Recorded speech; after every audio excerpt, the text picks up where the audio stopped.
Good morning. ನಾನು ಜನನಿ. ನೀವು first time ಈ ವಿಡಿಯೋನ ನೋಡ್ತಾ ಇದ್ದರೆ ಪ್ಲೀಸ್ ಸಬ್ಸ್ಕ್ರೈಬ್ ಮಾಡಿ, ಹಾಗೆ ಲೈಕ್ ಮಾಡಿ. ನನ್ನ ಎಲ್ಲ ವೀಡಿಯೋಸ್ನ ಎಂಡ್ವರೆಗೂ ನೋಡಿ.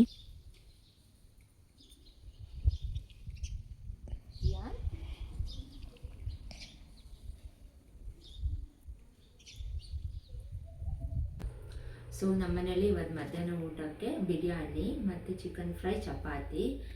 ಯೂಶ್ವಲಿ ಅನ್ನ ಸಾಂಬಾರು ಮುದ್ದೆ ಇದೇ ಮಾಡ್ತಾ ಇದ್ದಿದ್ದು. ಇವತ್ತು ಒಂದಿನ ಸ್ಪೆಷಲ್ ಆಗಿರಲಿ ಅಂದ್ಬಿಟ್ಟು ಬಿರಿಯಾನಿ ಮಾಡ್ತಾ ಇದ್ದೀವಿ. ಸೊ ನಾನು ಸಿಂಪಲ್ಲಾಗೆ ಮಾಡೋದು ಬಿರಿಯಾನಿನ. ಯಾವ ಥರ ಮಾಡೋಣ ಅಂತ ಬನ್ನಿ ನೋಡೋಣ. ನಾನಿಲ್ಲಿ ಈರುಳ್ಳಿ, 1 ಟೊಮೊಟೊ, 3 ಹಸಿರು ಮೆಣಸಿನ್ಕಾಯಿ, ಕೊತ್ತಂಬರಿ ಸೊಪ್ಪು ಮತ್ತು 3 ಟೇಬಲ್ ಸ್ಪೂನ್ ಶುಂಠಿ ಬೆಳ್ಳುಳ್ಳಿ ಪೇಸ್ಟು, ಜೊತೆಗೆ 3 ಕಪ್ ಅಕ್ಕಿ ತೊಗೊಂಡಿದ್ದೀನಿ. ನಾನು ಬಿರಿಯಾನಿ ಕುಕ್ಕರಲ್ಲೇ ಮಾಡೋದು, ಓಪನ್ ಪಾತ್ರೆಯಲ್ಲಿ ಮಾಡೋದು ಕಡಿಮೆ. So oil 4 table spoon oil ಹಾಕಿದೆ. ಆಯಿಲ್ ಕಾದಿದೆ. 2 ಪಲಾವ್ ಎಲೆ ಮತ್ತು ಸ್ವಲ್ಪ ಚಕ್ಕೆ ಹಾಕ್ತಾ ಇದ್ದೀನಿ ಫ್ಲೇವರ್ಗೆ. ಅದು ಸ್ವಲ್ಪ ಕಾದ್ಮೇಲೆ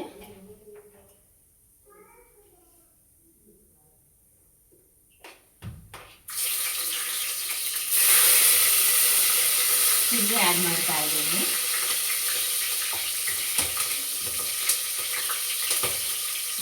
ನೆಕ್ಸ್ಟು ಕಟ್ ಮಾಡಿರೋ ಅಂಥ ಈರುಳ್ಳಿ ಹಾಕೋತಾ ಇದ್ದೀನಿ. ಈರುಳ್ಳಿ ಸ್ವಲ್ಪ ಜಾಸ್ತಿನೇ ಹಾಕ್ಕೊಳ್ಳಿ, ಟೇಸ್ಟ್ ಚೆನ್ನಾಗಿರುತ್ತೆ. ಈರುಳ್ಳಿ ಚೆನ್ನಾಗಿ ಫ್ರೈ ಆಗಬೇಕು. ಯಾವ ರೀತಿ ಅಂದರೆ ಅದು ಫುಲ್ ರೆಡ್ ಕಲರ್ ಆಗಬೇಕು, ಅಲ್ಲಿವರೆಗೂ ಚೆನ್ನಾಗಿ ಫ್ರೈ ಮಾಡ್ಕೊಳ್ಳಿ. ಕಲರ್ ಆದಮೇಲೆ ಈರುಳ್ಳಿ ಚೆನ್ನಾಗಿ ರೆಡ್ ಕಲರ್ ಫ್ರೈ ಆದಮೇಲೆ ಶುಂಠಿ ಬೆಳ್ಳುಳ್ಳಿ ಪೇಸ್ಟ್ ತೊಗೊಳ್ಳಿ. ನಾನು 3 ಟೇಬಲ್ ಸ್ಪೂನ್ ಶುಂಠಿ ಬೆಳ್ಳುಳ್ಳಿ ಪೇಸ್ಟ್ ತೊಗೊಂಡಿದ್ದೀನಿ. ನಾನು ನೀರು ಹಾಕಿಲ್ಲ, ಹಾಗೆ ರುಬ್ಬಿದ್ದೀನಿ.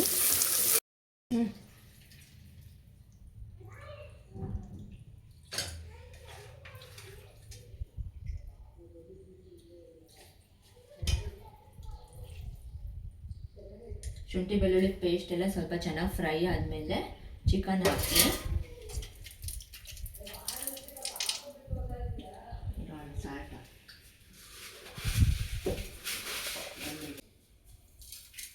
ಸಾಲ್ಟ್ ನೋಡಿಬಿಟ್ಟು ಎಷ್ಟು ಬೇಕೋ ಅಷ್ಟು ಹಾಕ್ಕೊಡಿ.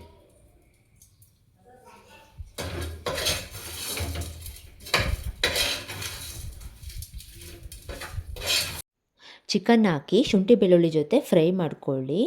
ಮತ್ತು ಚಿಕನ್ನಲ್ಲಿ ನೀರು ಬಿಟ್ಕೊಳ್ಳುತ್ತೆ, ಅಲ್ಲಿವರೆಗೂ ಸ್ವಲ್ಪ ಚೆನ್ನಾಗಿ ಫ್ರೈ ಮಾಡ್ಕೋಬೇಕು. ಮತ್ತು ಸ್ವಲ್ಪ ಕಸ್ತೂರಿ ಮೇಥಿ ಹಾಕ್ಕೊಳ್ಳಿ.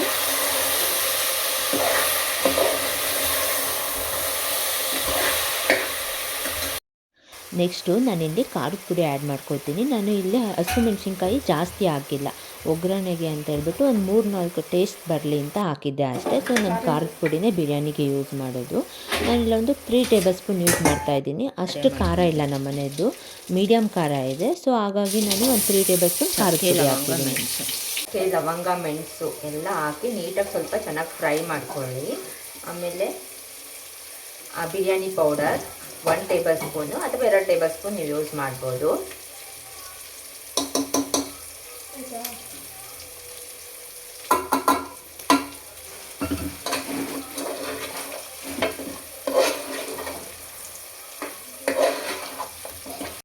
ಎಲ್ಲ ಪೌಡರ್ನ ಹಾಕಿ ಫ್ರೈ ಮಾಡಿದ್ದಾದಮೇಲೆ ಎಲ್ಲ ಪೌಡರ್ನ ಹಾಕಿ ನಾನು ನೀರು ಹಾಕ್ಬಿಟ್ಟು ಹಾಕಲ್ಲ. ಸೊ ಮೊದಲೇ ಅಕ್ಕಿ ಹಾಕಿ ಒಂದು ಸ್ವಲ್ಪ ಹೊತ್ತು ಚೆನ್ನಾಗಿ ಫ್ರೈ ಮಾಡಿದ್ದಾದಮೇಲೆ ನೀರು ಹಾಕೋದು. ಒಂದು ಸೀಕ್ರೆಟ್ ಇಂಗ್ರೀಡಿಯೆಂಟು, 2 ಟೇಬಲ್ ಸ್ಪೂನ್ ಮೊಸರು ಯೂಸ್ ಮಾಡಿ, ಟೇಸ್ಟ್ ತುಂಬ ಚೆನ್ನಾಗಿ ಬರುತ್ತೆ. ಸೊ ನಾನು ಟೊಮೊಟೊ ಇಲ್ಲಿ ಒಂದೇ ಯೂಸ್ ಮಾಡಿದ್ದು, ಹಾಗಾಗಿ ನಾನು ಒಂದು 2 ಟೇಬಲ್ ಸ್ಪೂನ್ ಮೊಸರು ಯೂಸ್ ಮಾಡ್ತೀನಿ, ಟೇಸ್ಟ್ ಚೆನ್ನಾಗಿ ಬರುತ್ತೆ.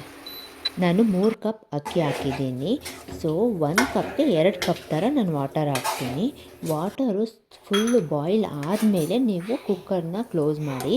ಇಲ್ಲ ಅಂದರೆ ಅನ್ನ ಕೆಳಗಡೆ ಇರುತ್ತೆ, ಮಸಾಲೆ ಎಲ್ಲ ಸಪ್ರೇಟಾಗಿರುತ್ತೆ, ಆ ಥರ ಆಗುತ್ತೆ. ನೀವು ಫುಲ್ ಬಾಯ್ಲ್ ಮಾಡಿದಾದಮೇಲೆ ಕ್ಲೋಸ್ ಮಾಡಿದ್ರೆ ಅಷ್ಟು ಇದಾಗಿರಲ್ಲ, ನೀಟಾಗಿ ಮಿಕ್ಸ್ ಆಗಿರುತ್ತೆ ಎಲ್ಲ. ಕ್ಲೋಸ್ ಮಾಡಿ 1-2 ವಿಷಲ್ ಹಾಕ್ಕೊಳ್ಳಿ, ಬಿರಿಯಾನಿ ರೆಡಿ ಆಗುತ್ತೆ. ವಿಷಲ್ ಹೋದ್ಮೇಲೆ ಬಿರಿಯಾನಿ ಎಲ್ಲ ನೀಟಾಗಿ ಮಿಕ್ಸ್ ಮಾಡಿಕೊಂಡೆ. ಬಿರಿಯಾನಿ ಜೊತೆಗೆ ಚಿಕನ್ ಗ್ರೇವಿ ಮಾಡ್ಕೊಂಡಿದ್ವಿ. ಸೊ ಚಿಕನ್ ಬಿರಿಯಾನಿ ಮತ್ತು ಫ್ರೈ ಈ ಟೈಪ್ ಕಬಾಬ್ ಎಲ್ಲ ಆದರೆ ನಾವು ಬಾಯ್ಲರ್ ಕೋಳಿನೇ ಮಾಡೋದು. ಫಾರಮ್ ಕೋಳಿ ಅಂತಂದರೆ ಸಾಂಬಾರು ಮಾಡ್ತೀವಿ. ನಮ್ಮ ಮನೆಯಲ್ಲಿ ಯಾವಾಗಲೂ ಮುದ್ದೆ ಕಂಪಲ್ಸರಿ ಇರೋದ್ರಿಂದ ಬರೀ ರೈಸ್ ಐಟಮ್ ಆದರೆ ಆ ಥರ ತಿನ್ನಲ್ಲ, ಬಿರಿಯಾನಿ ಇದ್ದರೆ ತಿನ್ನಲ್ಲ. ಜೊತೆಗೆ ಚಪಾತಿ ಏನಾದರೂ ಬೇಕೇ ಬೇಕು. ಹಾಗಾಗಿ ಚಪಾತಿ ಗ್ರೇವಿ ಮಾಡಿ ಸ್ವಲ್ಪ ಅದಾದಮೇಲೆ ನೆಕ್ಸ್ಟು ಅನ್ನ ಬೇಕಾದರೆ ತಿನ್ನಲಿ ಅಂದ್ಬಿಟ್ಟು ಬಿರಿಯಾನಿ ಮಾಡಿದ್ವಿ. ಗ್ರೇವಿ ಬಿರಿಯಾನಿ ಮತ್ತು ಚಪಾತಿ ಎರಡಕ್ಕೂ ಆಯಿತು. ಸೊ ಟೇಸ್ಟು ಚೆನ್ನಾಗಿತ್ತು.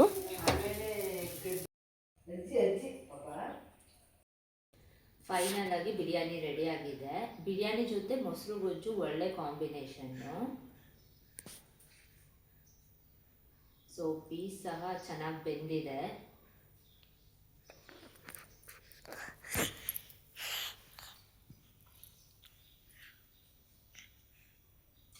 ಚೆನ್ನಾಗಿದೆ.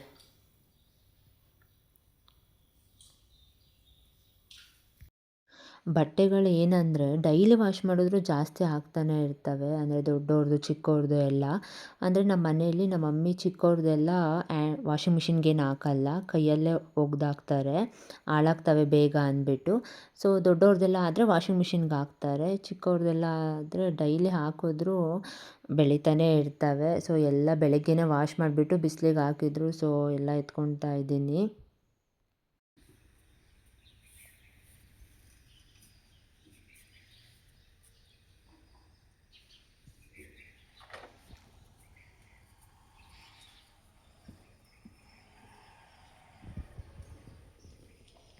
ಲೈಫ್ ಒಂಥರ ಹೇಗೆ ಅನ್ಎಕ್ಸ್ಪೆಕ್ಟೆಡ್ ಅಲ್ವಾ. ಜನರಲ್ಲಾಗಿ ಒಬ್ಬ ರೈತ ಒಂದು ಊರಲ್ಲಿ ಇರ್ತಾರೆ ಅಂದ್ಕೊಳ್ಳಿ, ಒಂದು ಹಳ್ಳಿಯಲ್ಲಿ ಇರ್ತಾರೆ. ಅವ್ರ ಹತ್ರ ತೋಟ, ಜಮೀನು, ಒಂದು ಪುಟ್ಟ ಮನೆ ಎಲ್ಲ ಇದೆ. ಇವಾಗ ಅವ್ರು ಏನಾದರೂ ಒಂದು ಬೆಳೆ ಬೆಳೆದಾಗ ಅದು ಏನೋ ಅವ್ರಿಗೆ ಅಂದ್ಕೊಂಡಿದ್ದು ರೇಟ್ ಸಿಗಲ್ಲ, ಅಥವಾ ಮಳೆ ಬಂದು ಎಲ್ಲ ಲಾಸ್ ಆಯಿತು ಅನ್ನೋ ಟೈಮಲ್ಲಿ ಅವ್ನಿಗನ್ಸುತ್ತೆ, ಅಯ್ಯೋ ನಾನು ಏನಪ್ಪ ಎಷ್ಟು ಕಷ್ಟಪಟ್ಟರೂ ನನಗೆ ಒಂದು ಅಮೌಂಟ್ ಸಿಗಲ್ಲ.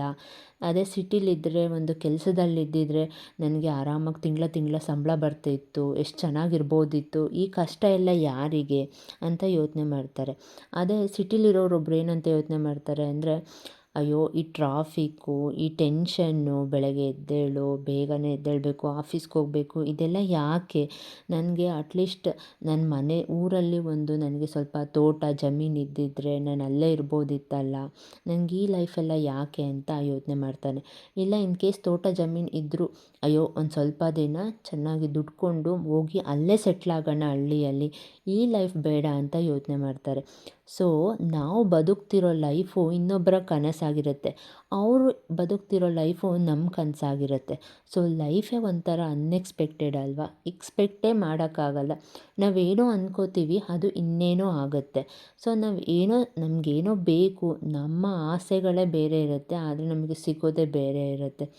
ಸೊ ಅಂದರೆ ಲೈಫ್ ಬಗ್ಗೆ ಮಾತಾಡೋಷ್ಟು ದೊಡ್ಡವಳಲ್ಲ ನಾನು. ನನಗೆ ಅನಿಸಿದ ಒಂದು ಕಮೆಂಟ್ ಹೇಳಿದ್ದೀನಿ. ಸೊ ನಿಮಗೆ ಏನು ಅನಿಸುತ್ತೆ ಲೈಫ್ ಬಗ್ಗೆ ಕಮೆಂಟ್ ಮಾಡಿ.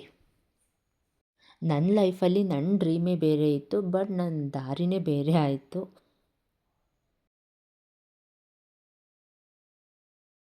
ಮನೇಲಿ ಮಕ್ಕಳಿರೋದ್ರಿಂದ ನಾವು ಎಷ್ಟು ಸಲ ಕ್ಲೀನ್ ಮಾಡಿದ್ರೂ ಗಲೀಜು ಆಗ್ತಾನೆ ಇರುತ್ತೆ. ನಾವಿವಾಗ ಒಂದು ಸಲ ಎಲ್ಲ ನೀಟಾಗಿ ಕ್ಲೀನ್ ಮಾಡಿ ಐಟಮ್ನ ಅಲ್ಲಿಗೆ ತೆಗ್ದಿಟ್ಟು ನೀಟಾಗಿ ಕ್ಲೀನ್ ಮಾಡಿರ್ತೀವಿ. ಇನ್ನು 5 ನಿಮಿಷ ಇಲ್ಲ ಅರ್ಧ ಗಂಟೆಗೆ ಅದೇ ರಿಪೀಟ್ ಆಗಿರುತ್ತೆ. ಎಲ್ಲ ತೊಗೊಬಂದು ಹಾಲ್ಗೆ ಹಾಕಿರ್ತಾರೆ. ಮೀನ್ಸ್ ಆಟೋ ಸಾಮಾನೆಲ್ಲ ಟೆರೆಸಿಂದ ಕೆಳಗಡೆಯಿಂದ ಟೆರೆಸ್ಗೆ ತಂದು ಹಾಕ್ತಾ ಇರ್ತಾರೆ. ಸೊ ಮತ್ತೆ ಎಲ್ಲ ಐಟಮ್ಸ್ ಎಲ್ಲ ತೆಗ್ದಿಟ್ಟು ಕ್ಲೀನ್ ಮಾಡಿದ್ರೆ ಮತ್ತೆ ಇದೇ ರಿಪೀಟು, ಬೆಳಗ್ಗೆಯಿಂದ ಸಂಜೆವರೆಗೂ ಇದೇ ಆಗ್ತಾ ಇರುತ್ತೆ. ಸಡನ್ನಾಗಿ ಒಂದೊಂದು ಸಲ ಯಾರಾದರೂ ಬಂದರೆ ಮನೆ ಇದೇನು ಈ ರೀತಿ ಇಟ್ಟಿದ್ದಾರೆ ಅನ್ನೋ ಲೆವೆಲಿಗೆ ಮಾಡಿರ್ತಾರೆ. ಸೊ ನಾನು ಮಮ್ಮಿ ಮನೇಲಿ ಇರೋದ್ರಿಂದ ನಾನಿಲ್ಲಿ ಏನೂ ಕೆಲಸ ಮಾಡ್ತಾ ಇಲ್ಲ. ಅಂದರೆ ಶಿಯಾನ್ನ ನೋಡ್ಕೊಳ್ಳೋದೇ ಆಗುತ್ತೆ ಅಲ್ವಾ. ಸೊ ಶಿಯಾನ್ ಮಲಗಿದ್ದಾಗ ಸ್ವಲ್ಪ ಸಣ್ಣ ಪುಟ್ಟ ಕೆಲಸಗಳು ಅಷ್ಟೇ. ಅದು ಬಿಟ್ಟರೆ ನಾನು ಬೇರೆ ಏನೂ ಕೆಲಸ ಮಾಡ್ತಾ ಇಲ್ಲ ಇಲ್ಲಿ.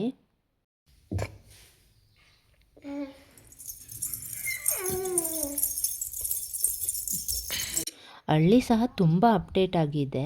ಆದರೆ ಒಂದೇನಂದರೆ ಸಿಟಿ ಕಂಪೇರ್ ಮಾಡಿದ್ರೆ ನಾವು ಸ್ವಲ್ಪ ನೇಚರ್ಗೆ ಹತ್ರ ಆಗಿರ್ತೀವಿ. ಆ್ಯಂಡ್ ನಿಶಿಕಾ ಸ್ಕೂಲಿಂದ ಬಂದು ಬಿರಿಯಾನಿ ತಿಂತಾ ಇದ್ದಾರೆ. ಅವರು ಬಿರಿಯಾನಿನ ಇಷ್ಟಪಡ್ತಾರೆ.